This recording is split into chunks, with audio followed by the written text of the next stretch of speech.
Assalamualaikum warahmatullahi wabarakatuh. Perkenalkan, nama saya Zahra Azaliana Naila, nomor absen 35 dari kelas 11 IPA 1. Di sini saya akan menjelaskan tentang Perjanjian Kalijati Subang.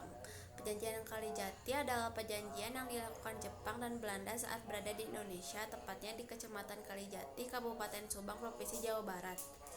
Belanda menyerah kepada Jepang tanpa syarat karena pada tanggal 5 Maret 1942 pasukan Jepang berhasil menguasai Batavia. Selanjutnya pasukan Jepang menguasai seluruh Pulau Jawa. Oleh karena itu, Belanda menyerah tanpa syarat di Kalijati, Subang, Jawa Barat. Tokoh yang terlibat dalam perjanjian Kalijati adalah Jarta van Starkenborgh Starkouwer sebagai gubernur Hindia Belanda dan Jenderal Hitoshi Imamura dari Jepang. Orang lain yang duduk di meja penyelesaian dan menyaksikan penyelesaian dari awal sampai akhir adalah Letnan Jenderal Hendrik Terpoorteten yang merupakan komandan tentara Belanda untuk wilayah Indonesia. Perjanjian Kalijati merupakan upaya diplomatik yang dilakukan Jepang dan Belanda untuk mengakhiri gencatan senjata yang sangat merugikan pihak Belanda. Setelah menandatangani perjanjian ini, Belanda harus menyerahkan wilayah Indonesia untuk menjadi koloni Jepang. Perjanjian ini dibuat cukup cepat dan tidak banyak intervensi. Hal tersebut terjadi karena Belanda nampak tidak berdaya melawan Jepang.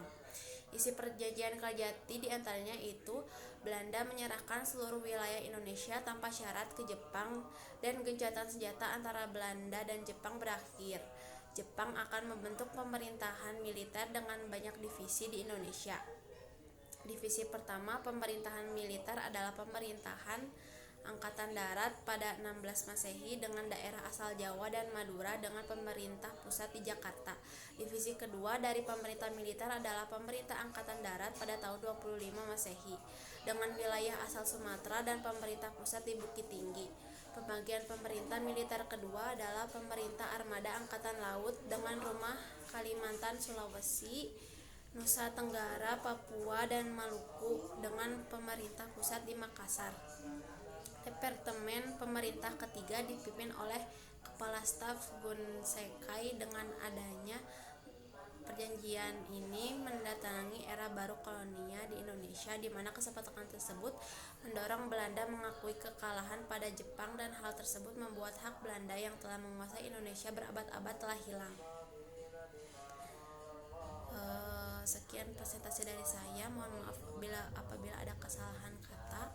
Wassalamualaikum warahmatullahi wabarakatuh.